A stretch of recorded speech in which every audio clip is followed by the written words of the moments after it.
In a little over a year's time, US and NATO combat troops will start to leave Afghanistan, leaving the Afghan National Army responsible for the country's security. But will the ANA be ready and able to take on the Taliban?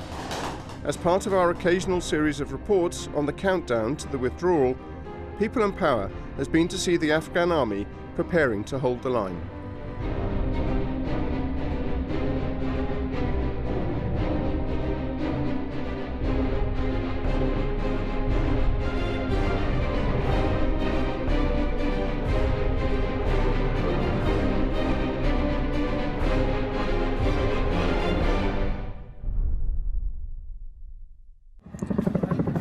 Few who have shared the battlefield with the Afghan National Army would question its soldiers' courage or willingness to fight.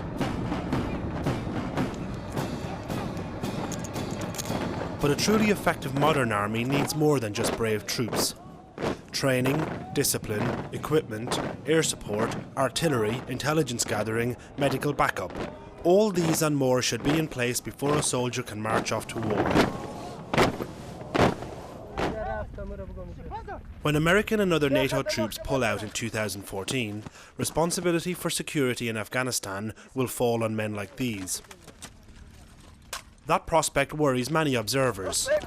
After years of playing a support role to coalition forces and having everything from its strategic decisions to logistics handled by others, will the Afghan army ever be ready to hold the line on its own? It's a crucial question. In our previous reports on the countdown to the withdrawal, we've seen some of the reality of the war the Afghan army will soon have to fight on its own. In the winter of 2011, People in Power went to Kunar in the country's remote northeast, where US troops, with Afghan army support, were struggling to hold the mountains against Taliban insurgents crossing the border from Pakistan. Get up, get up, get up!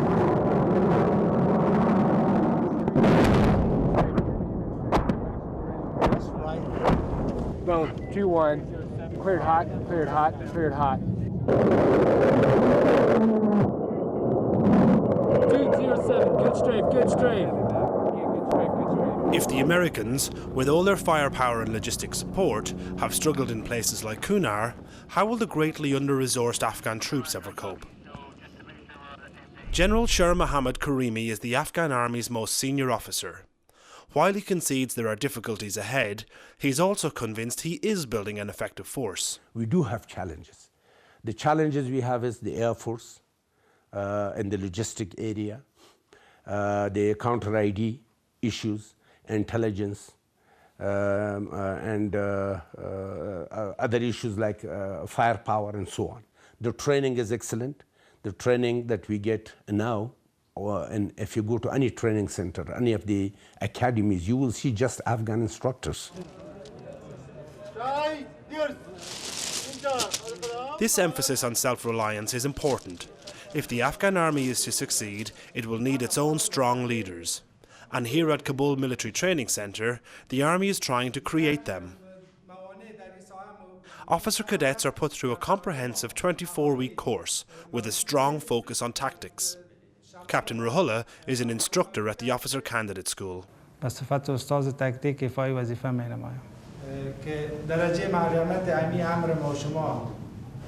Their tabletop war games may look a little childish, but it is working through these imaginary scenarios that will prepare them for the very real and tough fight ahead.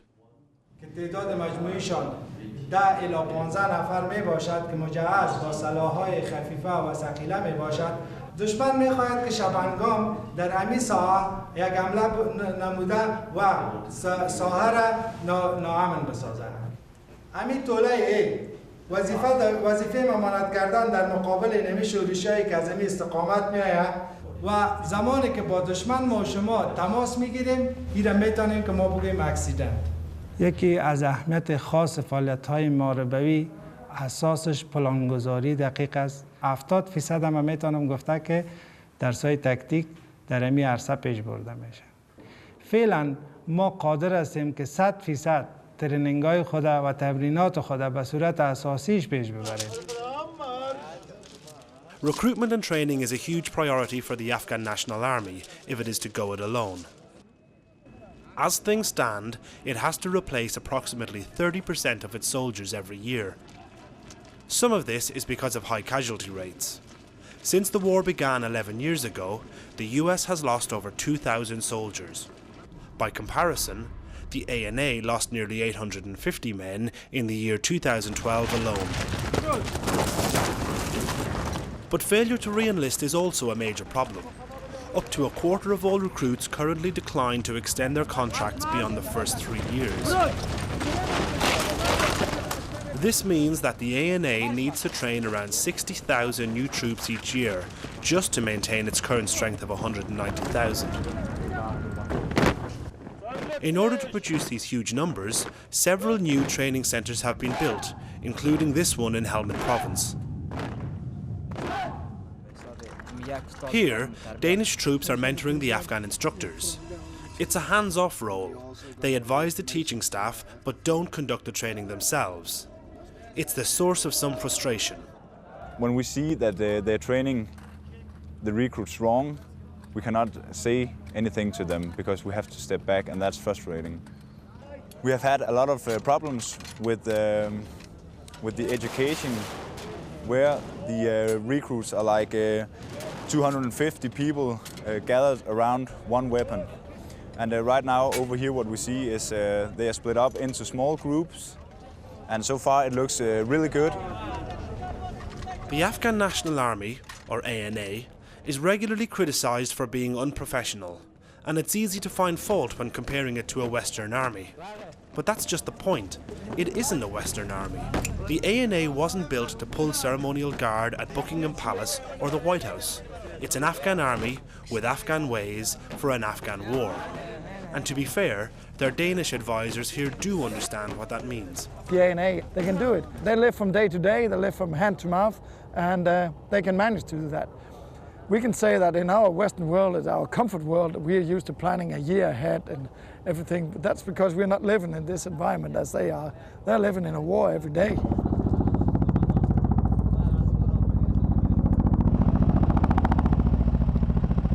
The army is very capable of fighting and doing the thing on the ground, and they're not that good at logistics, but somehow if we come up in the morning and we'll say we need 4 trucks, we need 10 instructors and we need 40 guys, they'll manage to do that in an hour.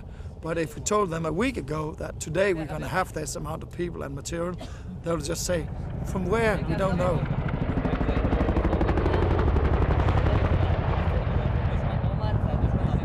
To be quite honest, I was not impressed by the ANA when I was down here last time. I was down here in 2006 and 2007. Now 5 or 6 years later, I'm come back as a mentor advisor. I see a huge increase of education, training, practice, and the way the skills in fighting. And now I believe that the Afghan army can take over.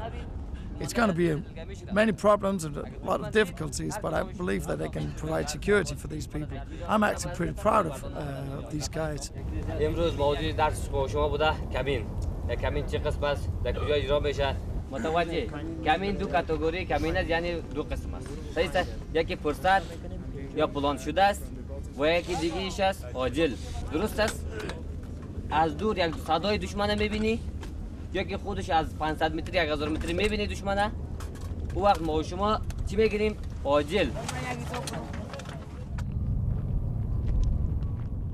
Some of these guys have been to war for 7 years in whole Helmand, and some of these guys has been wounded, injured in fight in contacts with the Taliban. They know what they're talking about. They do it their way, and we can discuss if it's in the Western way or not, which it is not. But they're very proud of what they're doing. We don't forget that because they're taking the lead now.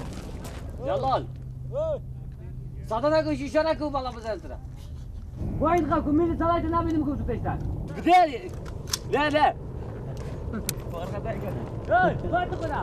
متوجه یکی 2 نفر دیگه ایده اشاره میکنه او میگم فکر کی بودم مردم ایده کش نمیکنه تو خانده گوش کن تا وقت کمین خیلی اون وقت باز میکنی باز کنی انداخت کنی سالایتم بسیار بالا بود خود سرتان از دور میدید یه بار که از میلی سالایت دیدن ما یه بار دسترک میرم آدم جام دکوش خیلی لقت میزنم باز مرا مزی اردام بکشه خب دیواریتون داشته. But the criticism levelled at the ANA doesn't just go one way.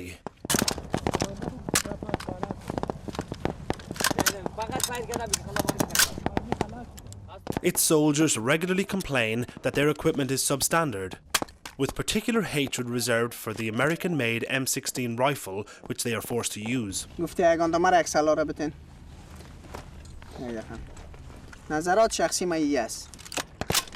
دیگه به درد نمیخوره، مشکل هیچ به درد نمیخوره. که بسیار خوب است کلاشینکوف، از که یک چوب بسیار خوب است. از که چوب به ما خوب است. به درد نمیخوره این سلاح بهترین سلاح‌های ما را بود جمع کرد. اولین یک نقطه است، وقتی که شاجور را زیر میزنی تا که یک مشتی را نمیزنی نمدرایم. و دوم نقطه مرمی تیر میکنی، عوضی که یک مرمی تیر کنه این دبل دو مرمی را تیر میکنه. گیت ازی جام میمونه در اینجا تا که چیز وطن از زیر پچق نکنین. در سنه محاربه جنگ وقت جان شیرین است. در این راسته من نظر دارم که در جنگ عراق ناکام شده بود این سلاح، چرا که به درد نمیخوره.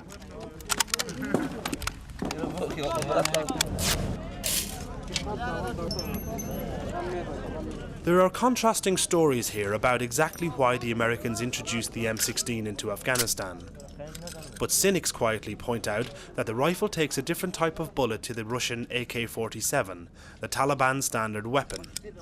If an ANA soldier goes over to the enemy with his M16, as some doubtless do, it makes it much harder to get ammunition for it. But desertion, seen by coalition forces as a major problem for the ANA, is a touchy subject for Afghan commanders. The problem of desertion that we had in the past, it doesn't exist anymore. You see, the desertion rate was very high in the past for many reasons. They will have bad equipment and bad conditions. But that thing is now, more than 80% that condition is solved. But we still have some problems. Combat fatigue. A soldier get tired, Others go home, they're intimidated by the enemy in the area. The families are intimidated. The families call their sons, brothers, come back home, leave the army because we are in trouble, Whatever the reasons, desertion is undeniably an issue. By the Afghan Defence Ministry's own admission, every year somewhere between 7 and 10% of troops just walk out. These deserters aren't hard to find, and there doesn't seem to be much effort to recall them to duty. In fact, the deserters we spoke to were more concerned about being identified by the Taliban.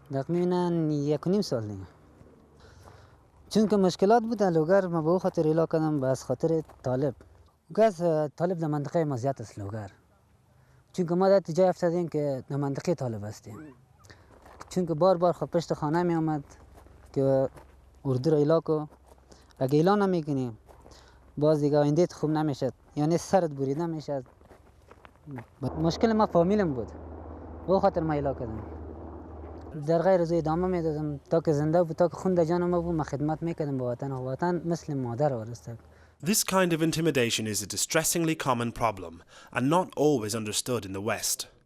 Back at the training base, Lieutenant Nasir Ahmed points out his ancestral home on a map for his Danish mentors and describes the Taliban threats that forced him to leave. دو وقت به حسابی که در وطن بودیم در ولایت خود بودیم دو صورت اخطار میداد طالبان در منطقه مزیاد هستند باز نمیشد که طالب یک دولت است زور دارن تو قدرت دارن باز اخطار داد باز رفتیم در کابل زندگی کردیم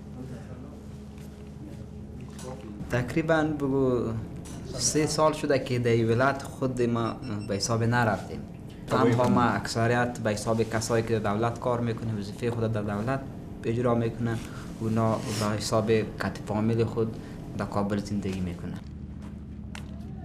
In fact, most Afghan soldiers accept that if you work with the government, it's impossible to live in areas where the Taliban hold sway. But it's not just the threat of enemy retribution that causes desertions. One former recruit blamed the indifference of his own side. در اردو 2.5 سال. احساس فامیل ما رضایت نداشت که بعد از این به خاطر اقتصاد ما ضعیف بود به خاطر مشکل اقتصاد رفع فامیل خود در اردو پیوستیم. ما باز میرو قرارگاه روی چیز زخمی شدم، مرمی در پایم خورد و اینا که زانم خورد. ما در یک ماه بستر بودم. بعد از یک ماه قماندان ما برای ما زنگ زد که تو اگه میای بیا پاس دوردو، اگه نمیای ما تو را غیر حاضر میکنم، دیگه تو امتیاز نداری دوردو. در یک ماه فامیل ما خبر نداشت از ما کی زخمی شده. بعد از یک ماه راپور داده بودن که فلانی شهید شده، همین نام ما را گرفته بودن که شهید شده. ده فامیل ما راپور آمده بود شهید شده، برخطا شده بودن در فامیل من.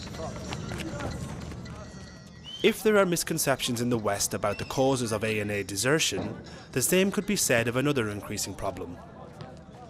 Not so long ago, coalition troops would have joined these ANA recruits for their evening game of volleyball. But now, almost all social interaction has ceased because of the rapid rise of what's known as green-on-blue attacks. These incidents, which invariably receive widespread media attention, are when a member of the Afghan security forces or an infiltrator dressed in an ANA uniform opens fire on coalition troops. The Taliban routinely claim responsibility for all these assaults, reinforcing the perception in the West that the Afghans can't be trusted. But delve a little deeper and you'll find that cultural misunderstandings and testosterone-fueled arguments may often be just as much to blame. What we have assessed, up to 20 to 25% are elements who have linked to the enemy or sympathy with the enemy. Majority, and some of them are still, in the detention centers. If you talk to them, they say, I did it because of this reason, For example, the reason the Holy Quran was burned in Bagram, I was angry. The urination on the dead bodies, it made me angry, I did this. And a movie was made against the Prophet of Islam, I got angry. Or the padre burned the Holy Quran in Florida, so, it made me angry. So these kind of cases are majority of them individual, but whatever, whether it's Taliban movement or individual cases, it is something which is a blemish on the face of the ANA. Whatever the reason, green-on-blue attacks are an ever-present concern. When working alongside Afghan troops, coalition soldiers are now required to have their weapons ready to fire at all times. The Afghans know it and say it's an insult. Now we're preparing for going out south of the flight line in Camp Bastion, and because of the situation down here with the ANA in green and blue, we need to have a vehicle in front and one in the rear, and it's caught them through Bastion. Last night we had an incident, green and blue, in province, no, not province, in Helmand province, district of Nadali, where we lost an UK soldier. He was shot 4 times. It has a huge impact because I have to consider that I'm down here for 7 months and I want to go home to my relatives and my family. I like to bond with people, get to know people, get to socialize with people. Because of all the green and blue, I'm not getting that close to all the students, because if I get too close to one of these, is he the one who's going to get me, or is he not? But of all the threats the ANA will encounter in the field, few are as dangerous as the improvised explosive device. IEDs are the deadliest weapon in the Taliban arsenal, and training to tackle them are the Afghan bomb disposal teams.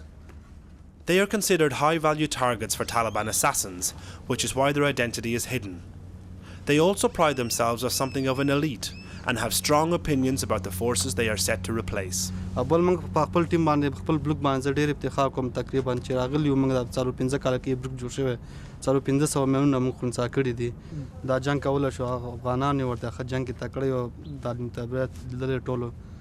بل دا طالبان چې د خپل د مملکت زیاتې کنه کمه پیسې د نور د خارج ملکونو څخه راغلي د مملکتونو راغلي تاسو ول خدمت ونه کوي ته د مملکتونو هیڅ خدمت نه راکړي او دا باید موږ ته مکمل صلاح تو پی ډی سی او دا شیونه مکمل چې موږ کله شي خپل حریم څخه حقوق دفاع وکړو لکه پاکستان یا موږ د پاکستان کوم باندې اوس مزایل کوي انداختونه کوي.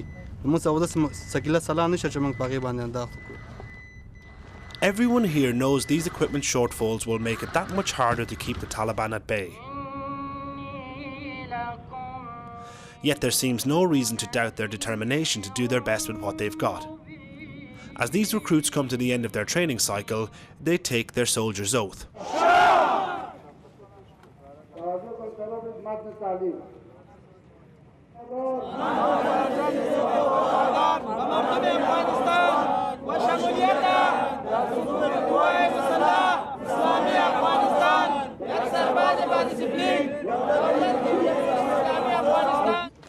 But this emphasis on ceremony, however heartfelt, doesn't always impress those charged with ensuring these troops are fit for purpose. The ANA has a lot of focus on their marching, so instead of have focus on a really good training and, for example, the obstacle course that would be really beneficial for the recruits to master, then they have a lot of focus on marching, which is a big problem in my eyes.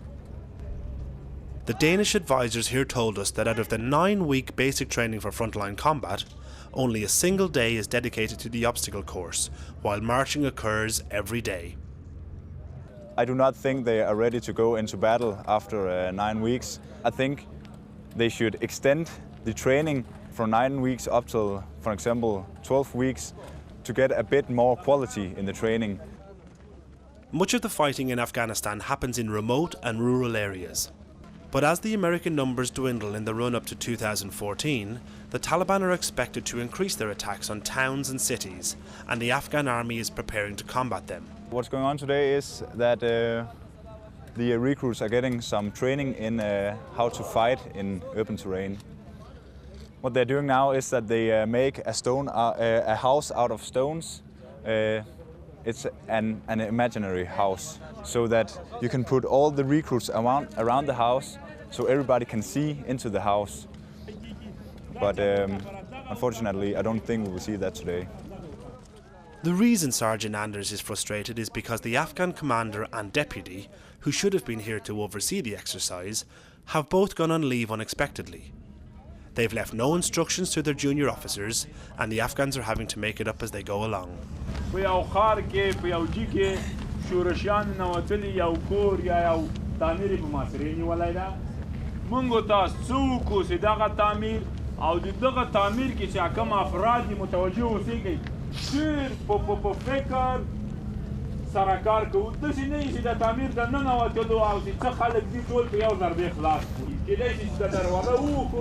او ګارنیټ والو دي دا څه نفرم دي دا به مابین لاړ شي دغه تم ډیر فکرې او هر حرکت کې سيزي په خو ته فکر کوي چې ماینه درته کې کوي چې په ماین باندې خدای نه خواسته او په خا کې نه دی په خو ته ډیر فکر کوي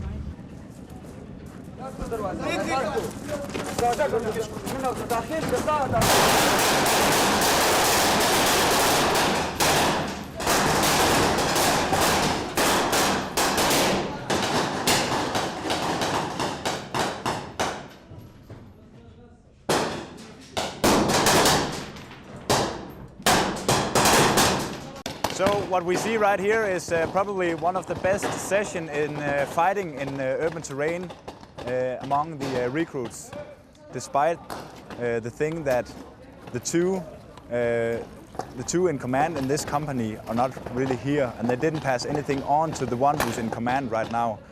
So that's a typical Afghan way to do it. They're really good at improvising, and this is a really good example of it right now. Of course, a couple of weeks on a training base for raw recruits doesn't reveal the whole story about the Afghan army or its preparedness to stand alone. For years, ANA units in the field have been fighting alongside their coalition partners with great bravery and skill. But as those foreign forces tire of battle and prepare to pull out, the size of the task facing those they leave behind is daunting. There may be no doubting its courage and commitment, but hampered by inadequate resources and support, it's extremely unlikely the ANA will be any better at forcing an end to this war than the coalition troops they replace.